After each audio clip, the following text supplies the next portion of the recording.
Hey there, welcome back to Fertility Cafe. I'm your host, Eloise Drain. Welcome to episode 72 of Fertility Cafe. In this episode, we're diving into the world of advocacy and opening up dialogue with members of the fertility industry who are often not consulted on how things can improve over time.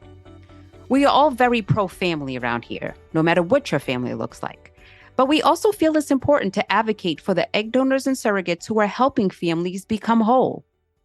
On with me today, we have special guest Liz Scheier, a 3-time egg donor and a member of the leadership team at We Are Egg Donors, a global support network for current and past donors.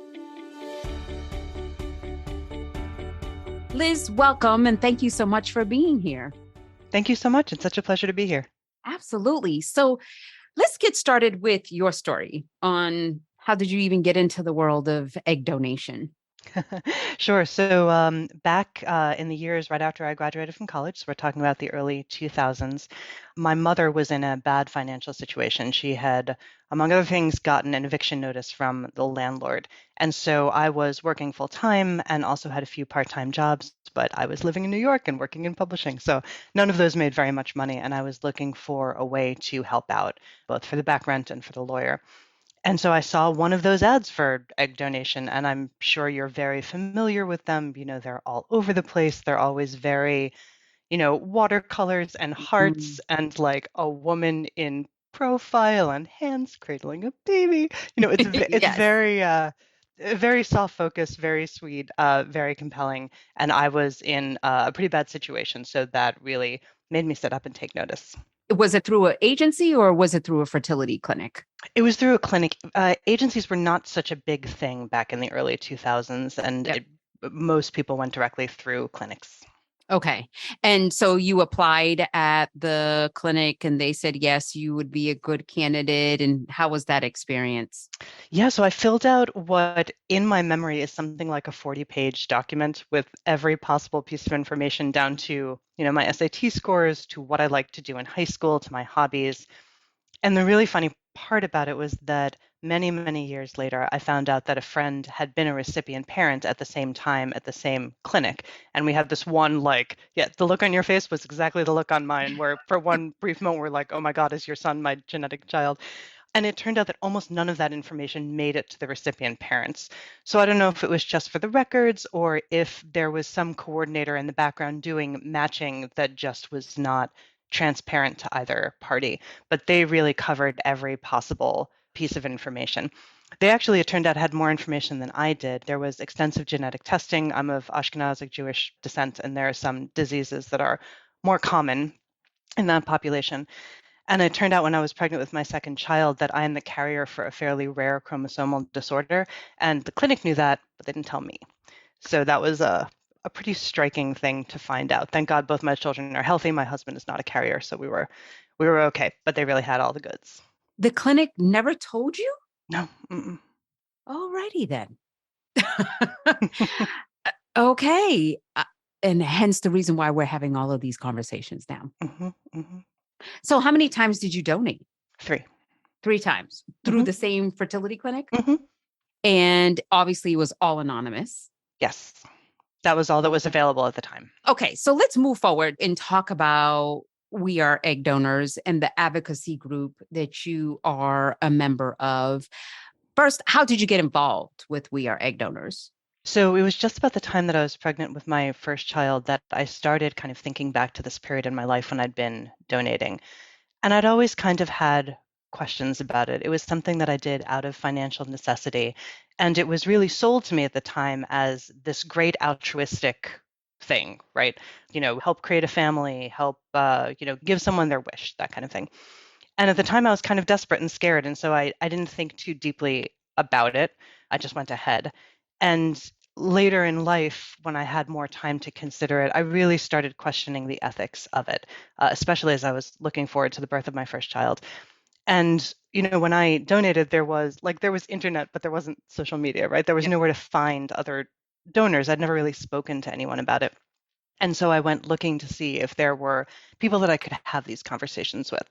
And so I found We Are Egg Donors, which is a group of about 2,000 donors, current and aspiring, I guess, across the world, but largely in the US, some Canada, some Spain, some Australia and the UK, but mostly US based.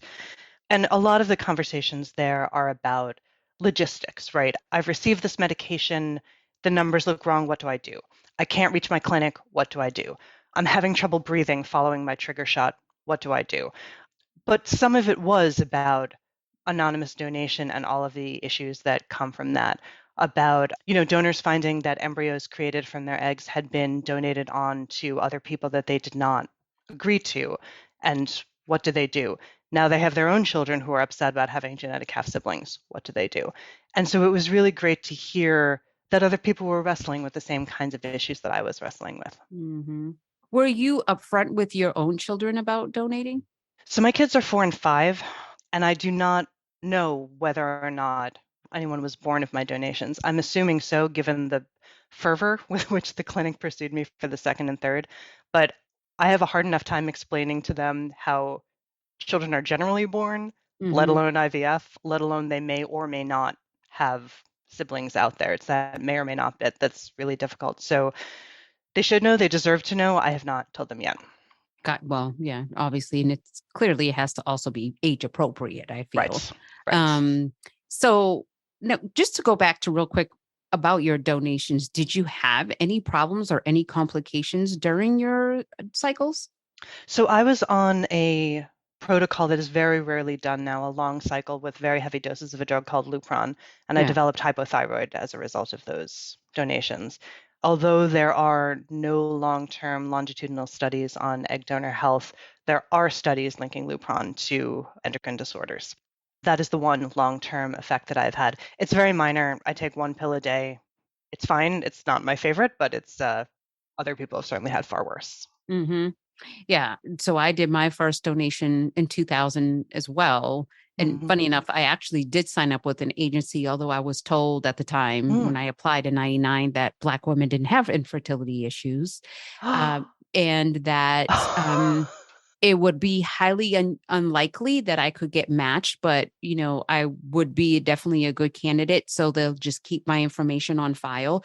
And they Mhm. reached back out to me 9, 10 months later, matched me with the family. I did my donation. It was a horrible experience. And Oh, I'm sorry. I just assumed that I was never going to do it again. And then I went on to do it 5 additional times. But that's a different story. But yes, I definitely recognize though what you're saying, because in 99 and 2000, the information that we have now is nowhere near Mm. Mhm. information it wasn't available. It just Mm. wasn't. It wasn't anything that you could, easily Google and find information about egg donation, or even how to go about considering if long term what that's going to be like.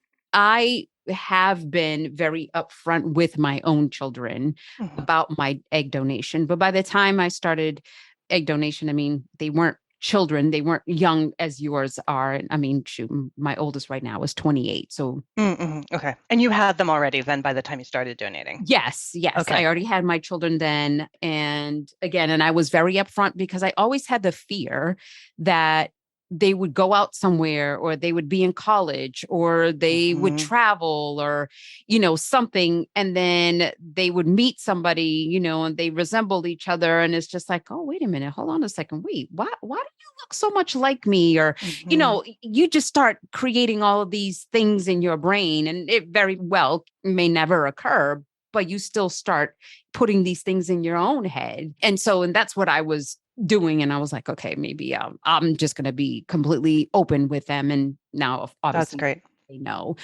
So tell me about the community that you've built of more than now 1,900 egg donors. I mean, I know obviously that clearly I'm an agency. I look for donors and try to recruit donors, but I also am very particular about how we go about to educate these donors. Mhm. because again, my first experience wasn't the greatest. I've hyperstimulated. One donation, I ended up getting sick, literally, and don't need to mean to be graphic, but I left the clinic and I'm on the side of the road puking my head Oh, out. oh, I'm sorry. So definitely have had those experiences. So would you mind sharing, about the community and what is the purpose of the community? Yeah, so the purpose of the community is to allow donor to donor conversation and communication, right? Because otherwise, what you're left is the story that you get from the agency or from the clinic. And it sounds like you really have a desire and a mission to be honest with your donors. That is unusual, I'm going to say. And Mm-hmm. a lot of what we hear from our doctors, from the coordinators and the clinics and agencies is either misleading or downright inaccurate. And so it's really helpful to have other donors around to give a sort of reality check to this, right? When people are saying, I've been told that it's no problem that I have PCOS and I'm also donating. Not true, right? I've Correct. been told that there have been studies on the effects of egg donation. Not true. Yeah. I've been told that anonymous donation is the only ethical way forward because it breaks up families Oh, to God. have donors involved. These kinds of things, right? So it's a really helpful reality check.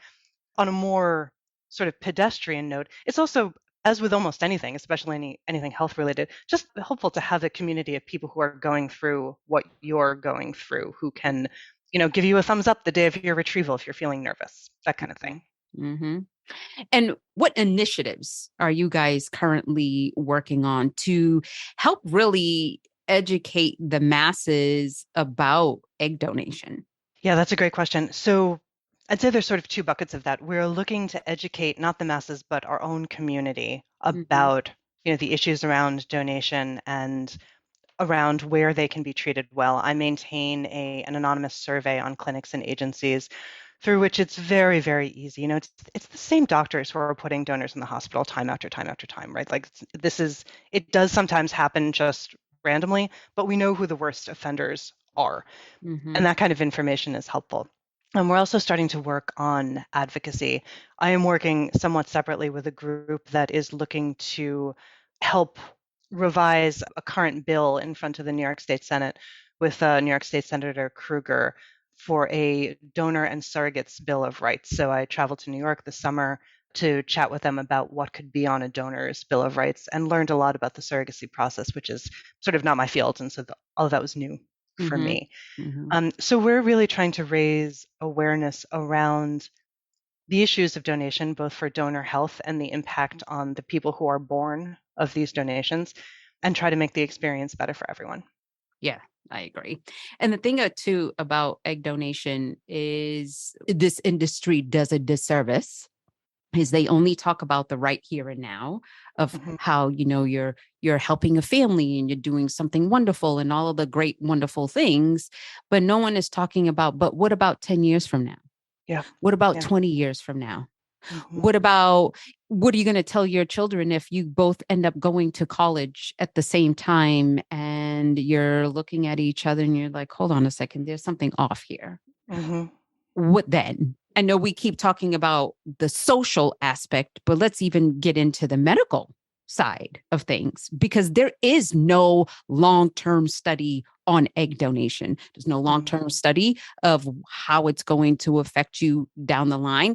I luckily have not had, knock on wood, any complications, and I have done donation. I've been a donor 6 times, and then I was a gestational carrier 3 times. And when I was a GC, I had to go through 7 rounds of IVF. So in total, I've done 13 rounds of IVF, if you will, because I did 6 on the donor side and then 7 on the GC side. And Mm. again, I don't know what I'm 47 right now. I don't know what the long-term effects is going to be. And there's no studies for me to know Right, that. right. Hence the reason why when someone comes to our agency, I feel that it's very important that people understand we don't know. Right. what the long Right. term effects are going to be. You're going into this kind of blindly. And not only blindly, but deliberately blindly, because every donor I've ever spoken to has heard these words in this order from their doctor. There are no known long-term side effects of egg donation.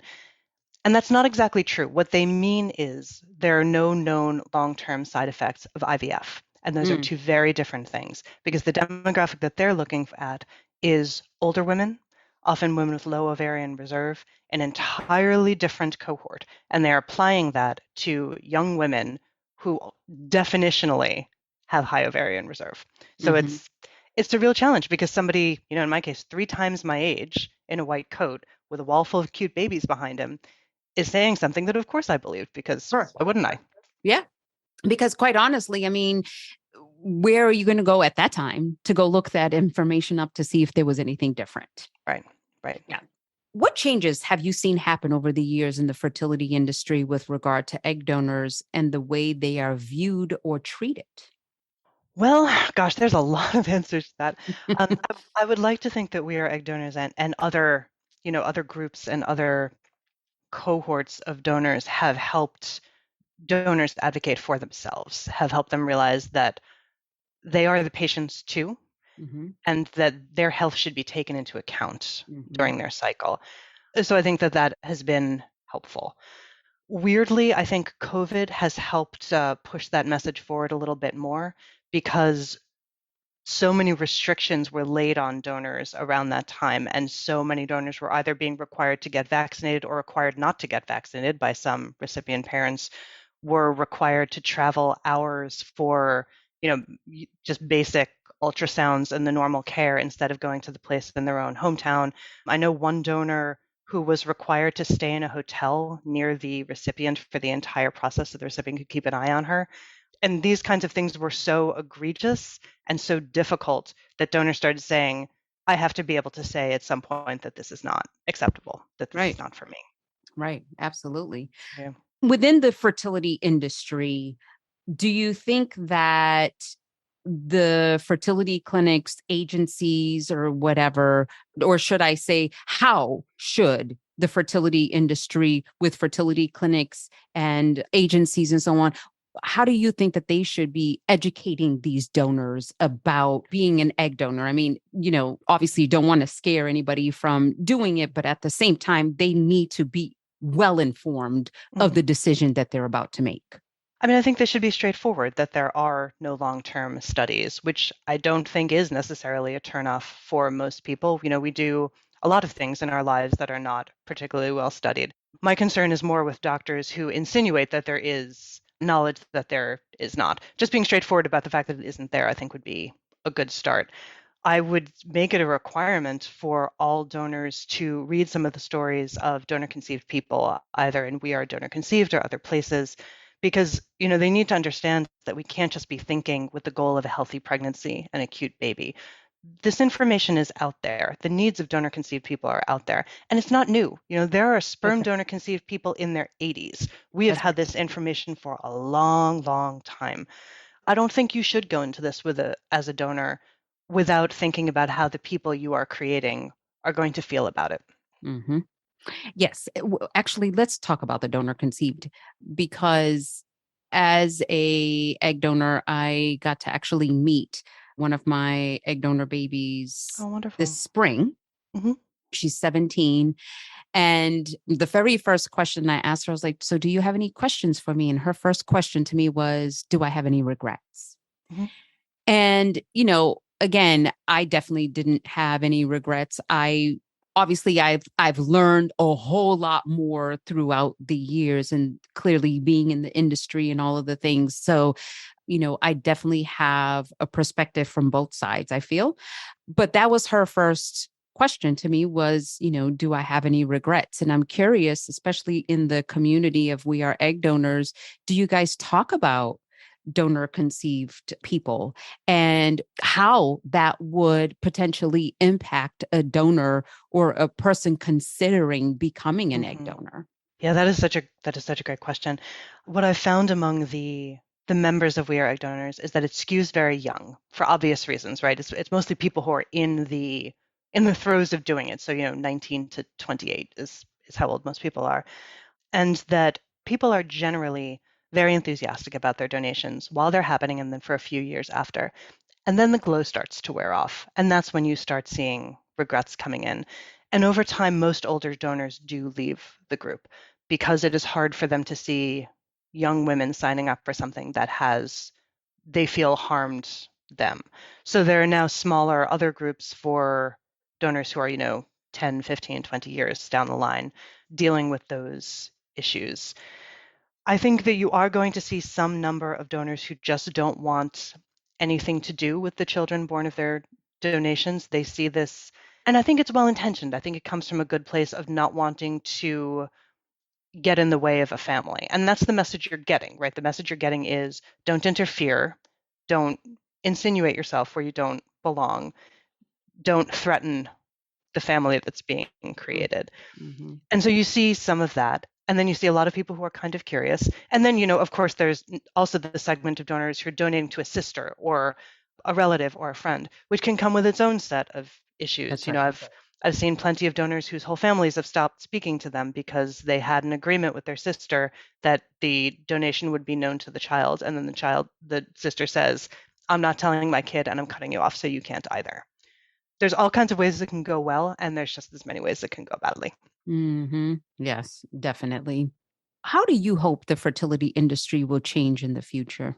So I hope that they follow and exceed the new law in Colorado, which Mm. requires donor ID by 18, which is a step in the right direction, but doesn't go anywhere near far enough. I mean, in 18 years, especially women have often changed their names, right? Don't have the same phone number, don't have the same address. They're essentially gone.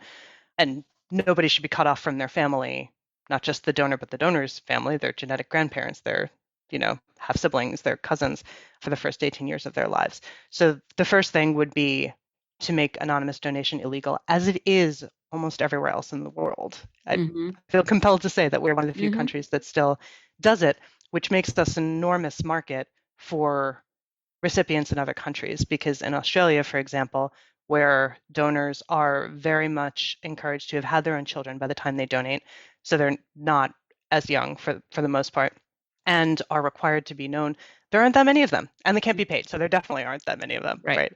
And so Australian women just import young American women. You're just moving the market to another place. So for me, that is the absolute number one thing, is to remove anonymity from the equation entirely. Well, and at this point, I feel like the world is shifting to it, whether they want to be for Yeah. it to be anonymous or not, Mhm. because with the different programs that are out there, and those are just what we have now. Who knows what's going to be in five Exactly. years or 10 years from now? So I really don't feel that anonymity is going to even be possible.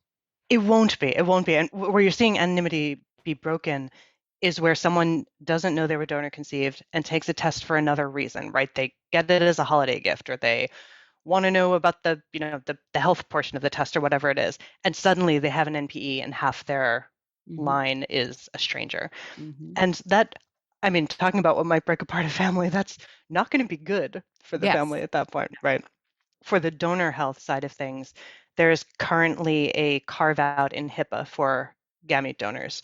Many donors are not able to receive their own records. We are not entitled to them. I did receive a copy of my records that was significantly redacted. So there are pretty major points in there that were not made available to me. So I would do away, if I could, with the HIPAA carve out.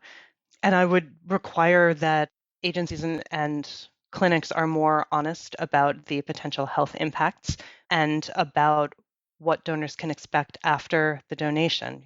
Currently, I would have to look up the number. We did a survey on this of how many of our donors were asked to share an attorney when negotiating their contract with the IPs.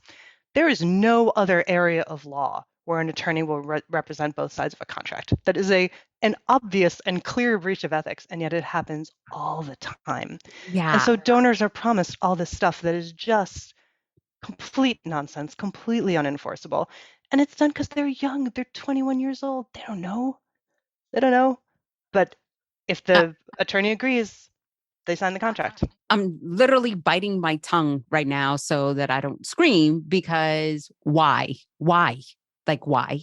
And, and actually, if we're talking about even on the legal side, that is going through an agency typically is when you have an egg donor agreement. When you go Mm-hmm. through a fertility clinic or a bank, you're not even signing an agreement. You're Mm-hmm. signing consent forms and that's it. And then Mm-hmm. you really have no say. You don't half the time through fertility clinics and egg banks. I mean, and I can't speak for all agencies, but I know for myself, we have it in our contract that the intended parents must inform the donor, or Mm-hmm. obviously through us, but you have to be okay with us informing the donor how many eggs were Mm-hmm. retrieved, how many were fertilized, how many, were mature, if there was a pregnancy that generated from that donate, like all of the things, Mm-hmm. because she has a right to know.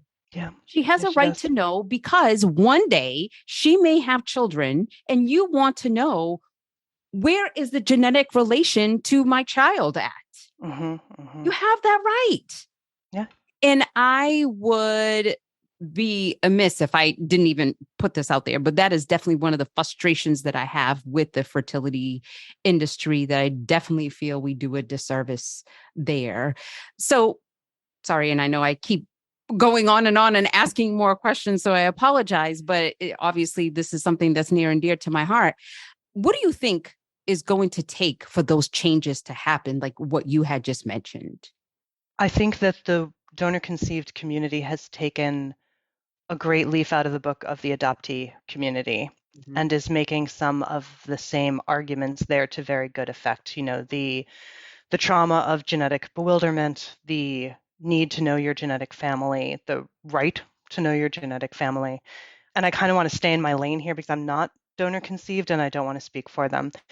But I did not, when I was growing up, know who my father was. And that was a matter of great pain to me. And so I think, unlike you, I have great regrets about my donations. And one of the greatest regrets is that I feel I should have known better, Mm. that I took something very painful to me and did the exact same thing to someone else. Mm. So it's slight tangent from, Mhm. I think that that group of people, unfortunately, the brunt of doing this advocacy work has fallen on them. As to what it's going to do to change treatment of donors, I'm really sorry to say this, but somebody's going to have to die, Mm. right? Either a donor is going to have to die or babies are going to have to be born with, terrible disorders, which would have been known had clinics been more transparent about the genetic reports. Some tragedy is going to happen that is giant news because otherwise this is a huge income generating industry and it is built on the desperation of infertile people. And when you put those two things together, something enormously dramatic is going to happen to make any change. Yeah, I agree. Unfortunately, I definitely agree. And we recently had Wendy Kramer with Donor Sibling Mm-hmm, mm-hmm, Registry on, and she shared how cattle is tracked from, who the parents are, the children that they have, everything about cattle. mm-hmm, And yet, in our fertility industry, we know nothing. We track nothing. We know nothing. mm-hmm. And it is mind boggling, actually, when she told me that and when she shared that, I was like, oh my God, I never even thought about that. That, I have dogs. I can trace their lineage. And here we are as human beings, and we can't do that. Yeah, yeah.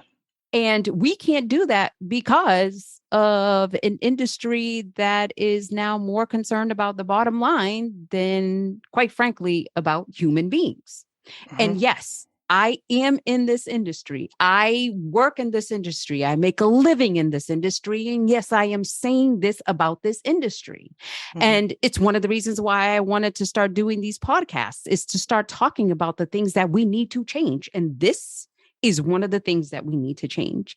And it mm-hmm, really was way more enlightening, I think, when I saw and met my egg donor. I mean, I had met her before when she was younger. She just doesn't remember.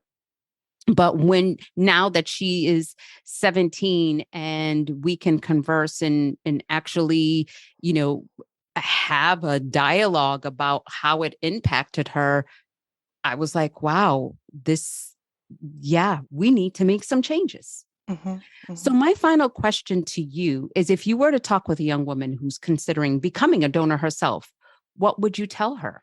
Ooh, well, I'd ask her how much time she had, because I would have a lot to say. But I would say, number one, I would say that there's an ethical and unethical way to do this, and that anonymous donation is unethical.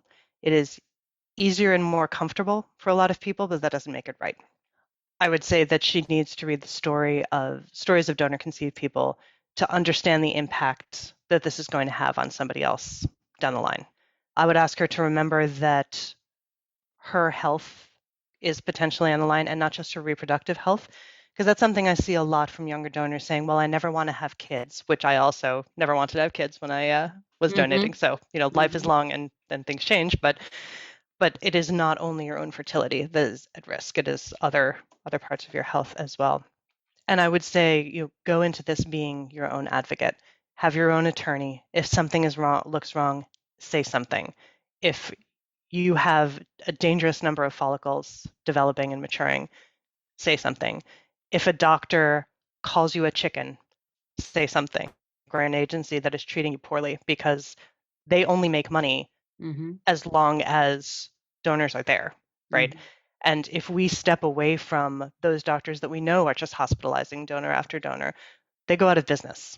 And that we can have some real impact on future donor health by putting ourselves in situations that are safer for our own health. Yes, I agree 100%. Well, Liz, thank you so much for being on the show with me today. I really appreciate your time and your candor. And I appreciate the fact that you were willing to step up and say, okay, you know what, let's start gathering people together and creating this community to help the next generation and the generation after that and the generation after that. So I really do appreciate your time. Thank you so much for everything you're doing and for having this conversation with me today. Absolutely. Thank you so much. Thank you so much for listening. If you found this episode helpful, please rate Fertility Cafe on your favorite listening platform and share this episode with anyone you think could benefit from hearing it. Thank you so much for joining me today. Until next time, remember, love has no limits. Neither should parenthood.